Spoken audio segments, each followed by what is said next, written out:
couple things. One, there's a lot to unpack here. yeah, but I'll just say, but not really. But there's not really that much to unpack. It's not.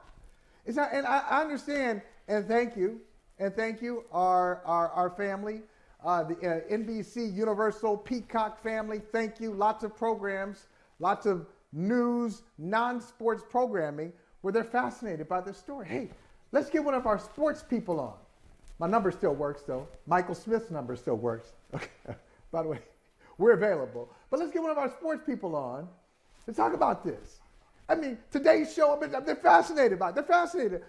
Can you believe a player in game took off his jersey, took off his hat? Antonio Brown. This is the most Antonio. Of course he did. Because that's what Antonio Brown would do. So this was inevitable. You want to bring in the psychologist and the sociologist and the psychotherapist? If you're shocked by this, you are not familiar with Antonio Brown. Right.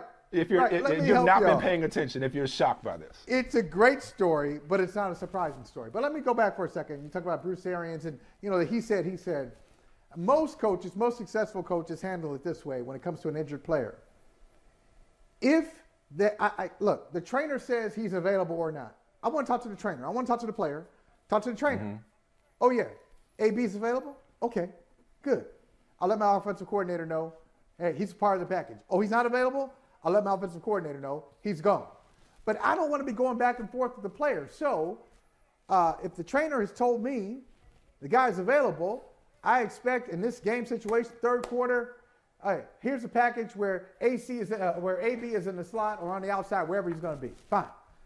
So I'm going to go with Arians there because most coaches don't get into the minutia during the game. It's too much to manage. You got to think about the time. You got to think about the situation. You're managing so many things. You don't have time to go up to the individual player and say, "Hey, can you go right now?"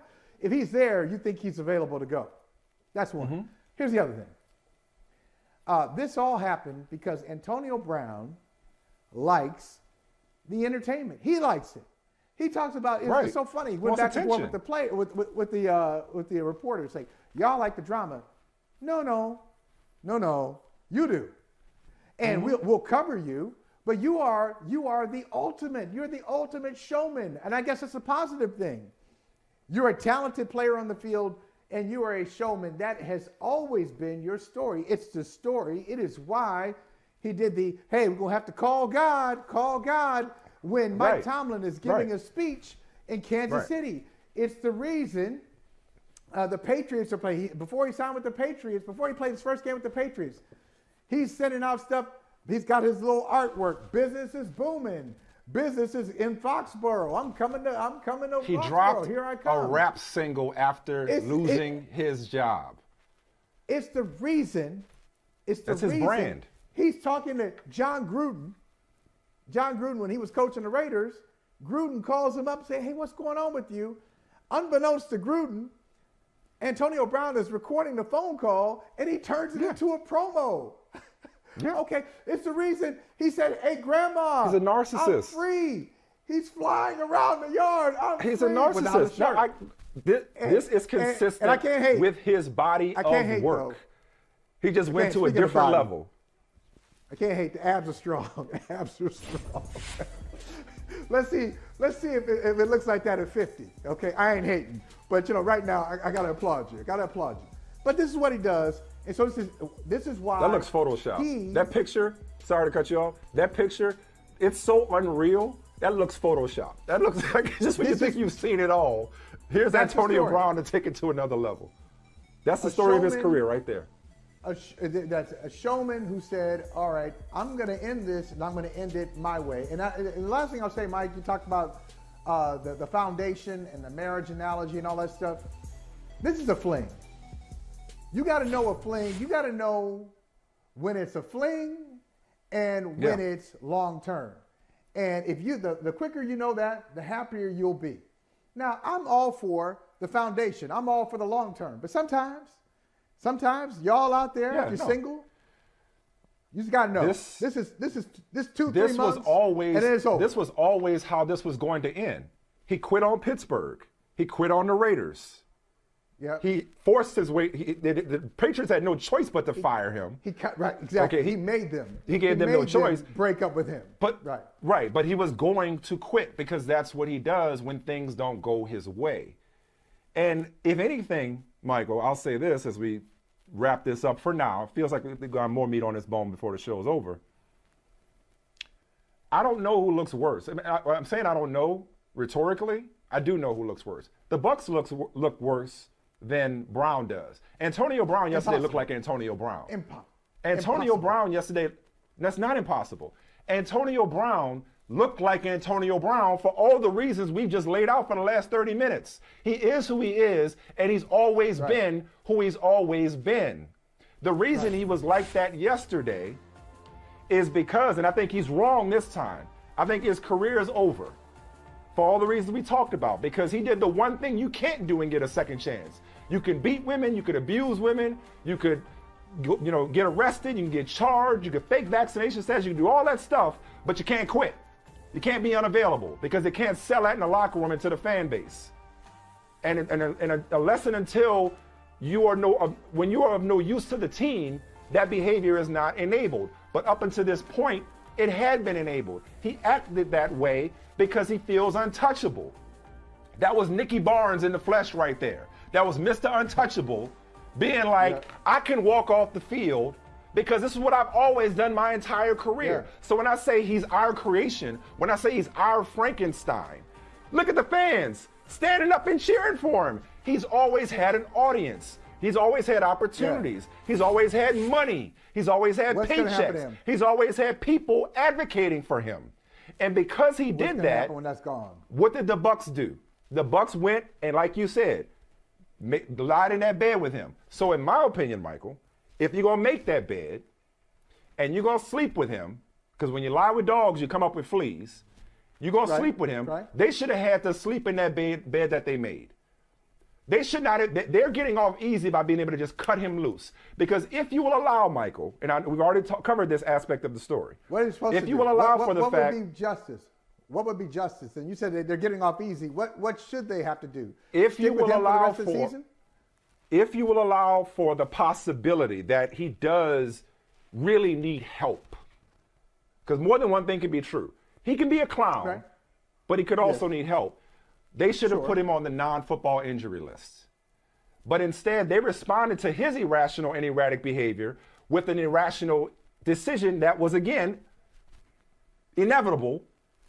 It was in the works. It was in the making. It was building toward this inevitable, tragic conclusion.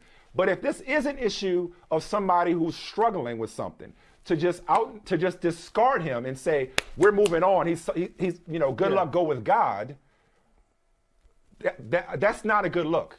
If these players are more than just commodities, ostensibly, that wasn't a good look. He should have been on a non-football injury list. But for them once they decided against people like you, and I agree with you, your better judgment, 2 weeks ago, when they decided to remain with him after all he'd done, including the fake vaccination card, they knew who they were in bed with.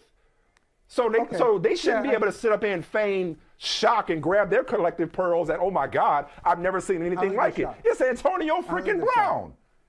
I don't think exactly. So they should have to stick with him and figure it out. I don't like because that. that's the relationship you chose to be in. No, I don't like that, Lake. I don't like that take. You know what? This is exact. There's enough blame to go around, brother. There's enough blame to go around is what I'm saying. Their mistake was thinking that they could reinvent the wheel. They tried to invent fire. Fire. I bet you never seen this before. They didn't think that. They didn't think that. Because Tom Brady thought that. Based on what? Tom Brady thought that. Tom Brady, this is why.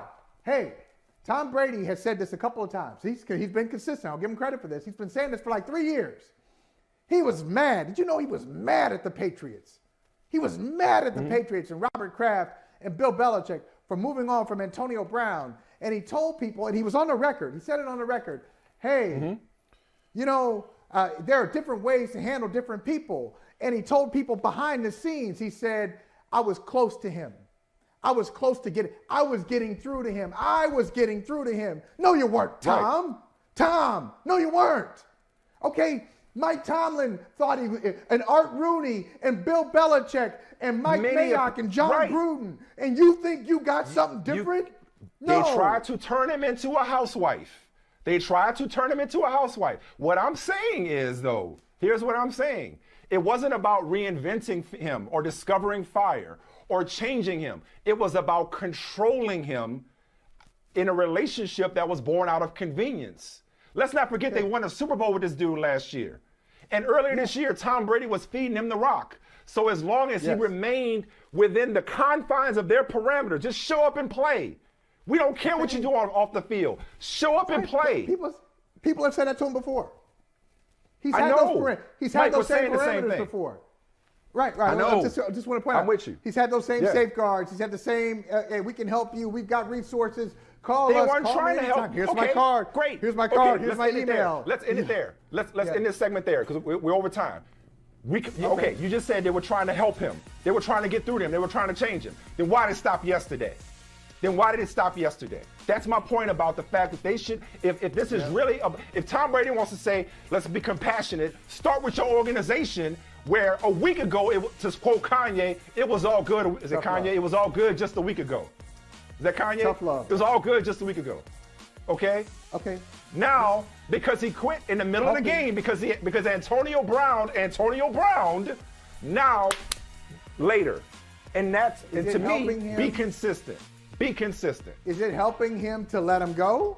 Or is it helping him to once again, for the 70th time, say, it's all right. We got you. Sometimes. I don't know. Follow Mike Evans. Follow the lead of Mike Evans. We thought he'd have gotten the message when he got suspended the first time. Not this year, last year. Football has never been taken away from him. I don't know what the solution is. Mike Evans had that good approach. I'm trying to help you, brother. But you know what? Now you're off on your own. Go off into the New Jersey Knights and do what you do. Hey, thanks for watching Brother from Another on YouTube. Make sure you hit subscribe before you leave and be sure to watch us 3 to 5 p.m. Eastern Time on Peacock. Appreciate you.